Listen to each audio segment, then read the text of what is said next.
எங்க இல்லைன்னா நானா வந்து உங்க முன்னாடி பேச முடியுமா? நடக்கிற காரியமா? கனவு கூட நடக்காது. அண்ணா திமுக கட்சியில இருந்த காரணத்தால உங்கள் முன் பேசுகின்ற வாய்ப்பை இந்த கட்சி கொடுத்திருக்குது.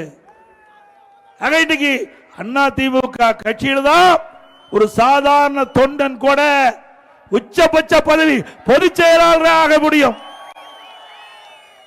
அண்ணா திமுக இருக்கின்ற கட்சி தொண்டன் கூட எம்எல்ஏ ஆக முடியும், எம்பி ஆக முடியும், அமைச்சராக முடியும், ஏன் முதலமைச்சரே ஆக முடியும். இப்படி ஸ்டாலின் ஒரு வார்த்தையாவது எங்கேயாவது ஒரு கூட்டத்தில் பேச முடியுமா?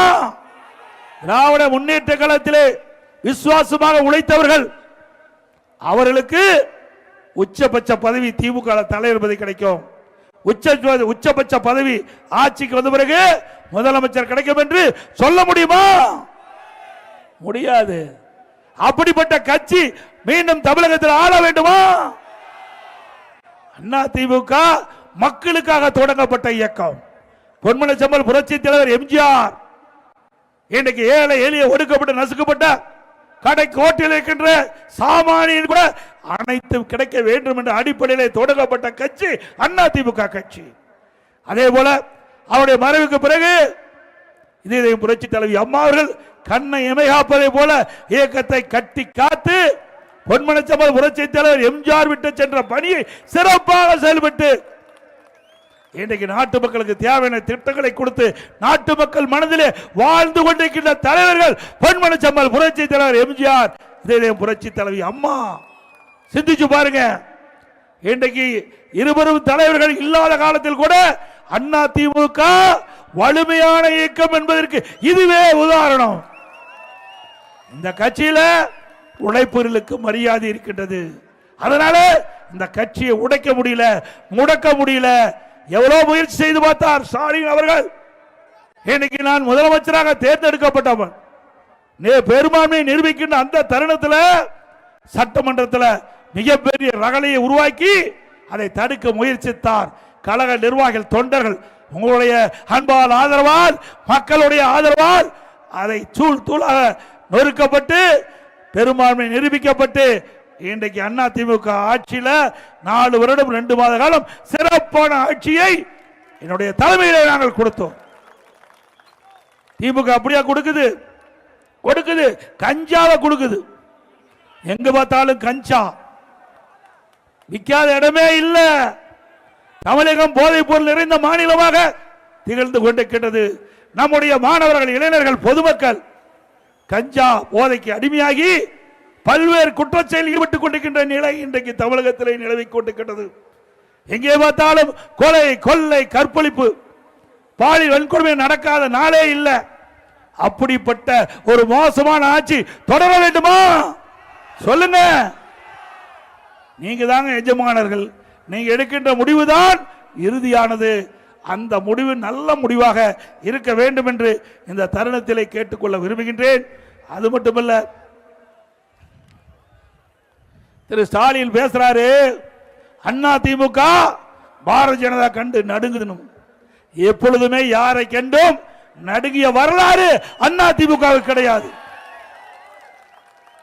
திரு ஸ்டாலின் அவர்களே, திராவிட முன்னேற்ற கழகம் காங்கிரசும் மத்தியிலே ஆட்சி அதிகாரத்தில் இருந்த காலகட்டத்தில் இன்றைக்கு சட்டமன்ற தேர்தல் தமிழகத்திலே வந்த பொழுது உங்களுடைய அறிவாலயத்திலே முதல் மாடியில ரெய்டு, தரை தளத்தில் கூட்டணி பேச்சுவார்த்தை. ஆக இப்படிப்பட்ட நிலைமை தான் உங்க காலத்தில் இருந்தது. அண்ணா திமுக அப்படி அல்ல. இன்றைக்கு காவிரி நதிநீர் பிரச்சனை உச்ச நீதிமன்றத்தில் தீர்ப்பு கொடுத்துட்டாங்க. அந்த தீர்ப்பை உரிய காலத்தில் நிறைவேற்றாத காரணங்களால அண்ணா திமுக பாரதிய ஜனதாவோட கூட்டணி வச்சிருந்தது.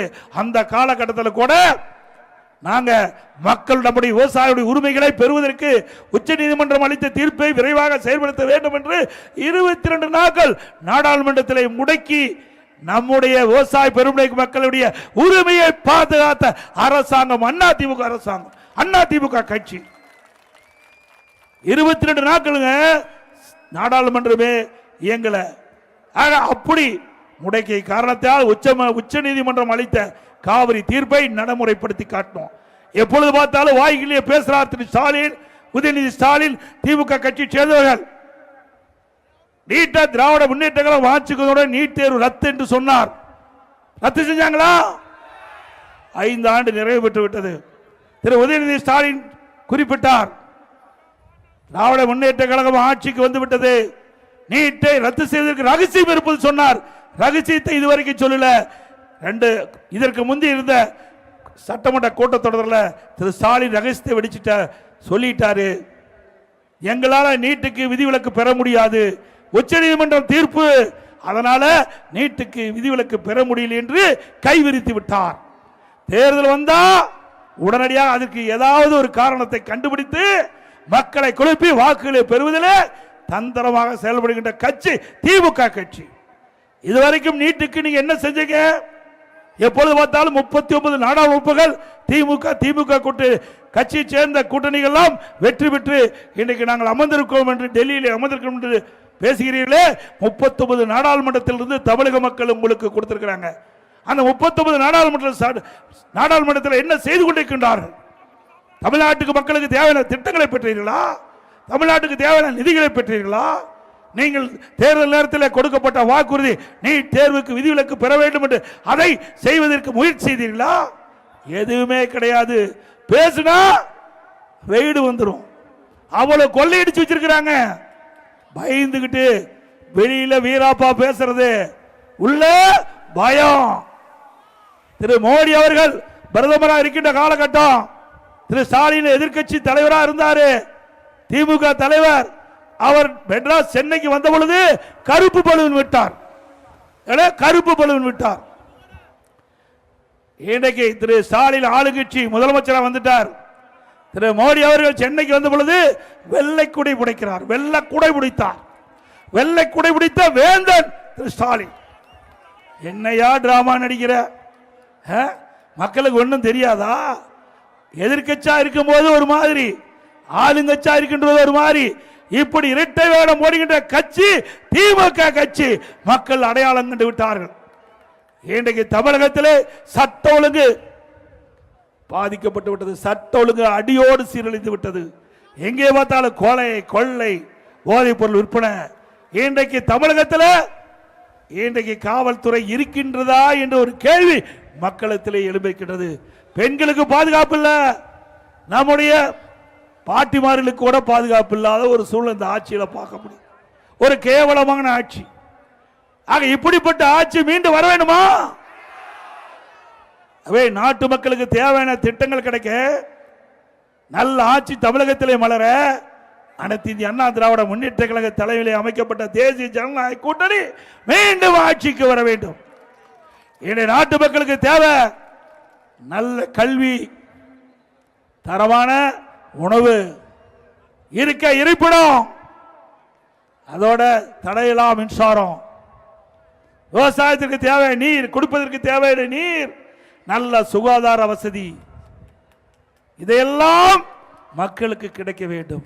அதையெல்லாம் அண்ணா திமுக ஆட்சியில கொடுத்தோம். அதனாலதான் இன்றைக்கு மக்கள் மனதிலே அண்ணா திமுக நிலைத்து நிற்கின்றது. மீண்டும் அப்படிப்பட்ட ஒரு ஆட்சி நாட்டு மக்களிடத்திலே வர வேண்டும் என்று இந்த நேரத்திலே தெரிவித்து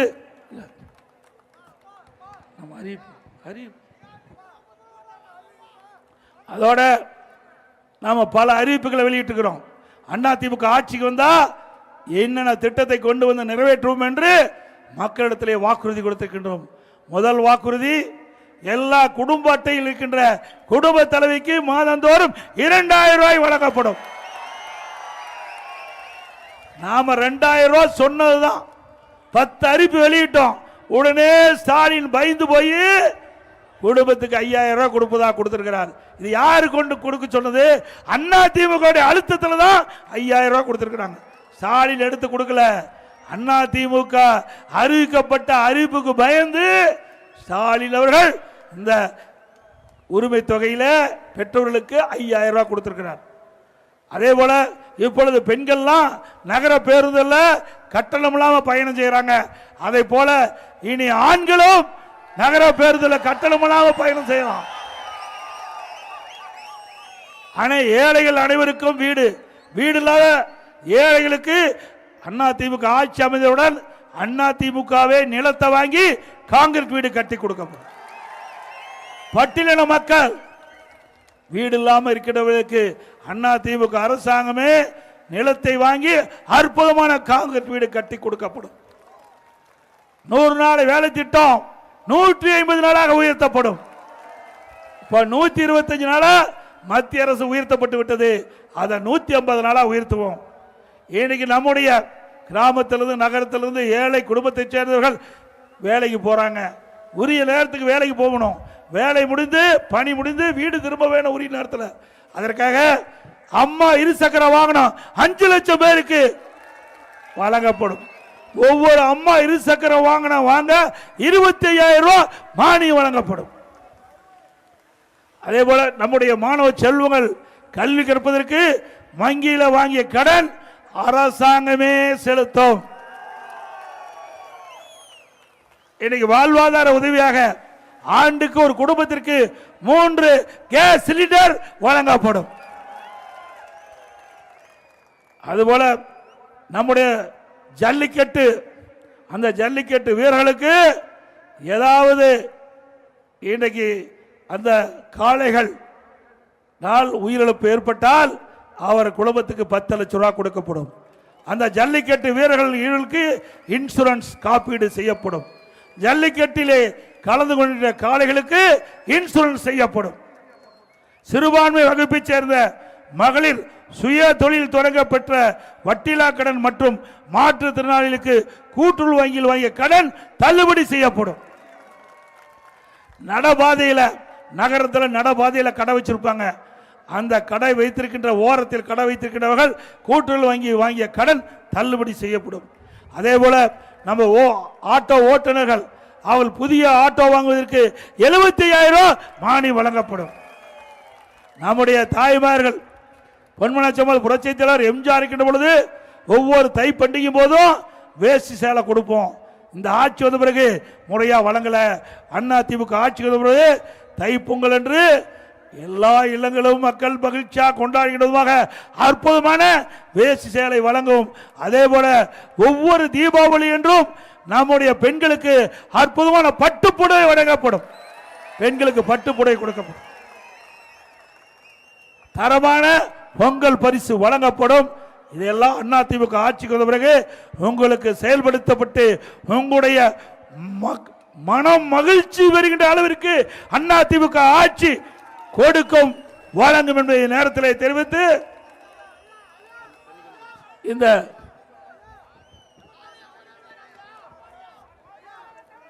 சிறப்பான நிகழ்ச்சியில் கலந்து கொண்டுள்ள மரியாதைக்குரிய முன்னாள் அமைச்சர் சகோதரர் பெஞ்சமின் அவர்களே, முன்னாள் அமைச்சர் சகோதரர் ரஹீம் அவர்களே, அமைப்பிச்சார் திரு திருவேற்காடு ஸ்ரீனிவாசன் அவர்களே, இந்த நிகழ்ச்சியில் பங்கு பெற்றிருக்கின்ற கழகத்துடைய நிர்வாக திரு பி ஜேம்ஸ் என்ற ராஜ் விக்னேஷ் அவர்களே, திரு கே வெங்கடாஜலாபதி அவர்களே, திரு ஜி கே இன்பராஜ் அவர்களே, திரு எம் சமலரசன் அவர்களே, திரு கே வி சுபா தேவராஜன் அவர்களே, திரு டி வேலாயுதம் அவர்களே, திரு கண்ணதாசன் மாமன்ற உறுப்பினர் அவர்களே, திரு கார்த் பேகம் அவர்களே, திரு ஆர் சுப்பிரமணியம் அவர்களே, திரு ஜி வி செந்தில்குமார் அவர்களே, திரு டி ஆர் ரமேஷ் அவர்களே, திரு எஸ் மனோகரன் அவர்களே, திரு வடகரை மு சுந்தர் அவர்களே, திரு ஜி குணசேகரன் அவர்களே, திருமதி ஆதிலட்சுமி அவர்களே, திரு டி தானியல் ஜெயபராஜ் அவர்களே, திரு டி கே பாலாஜி அவர்களே, திரு ஜி கே எழில் அவர்களே, திரு பி கே செல்வம் அவர்களே, திரு சந்தோஷ்குமார் அவர்களே, திரு டி கிஷோர்குமார் அவர்களே, நம்முடைய கூட்டணியில் அங்கம் வகிக்கின்ற பாஜக மாவட்ட தலைவர் திரு ஜி பாஸ்கர் அவர்களே,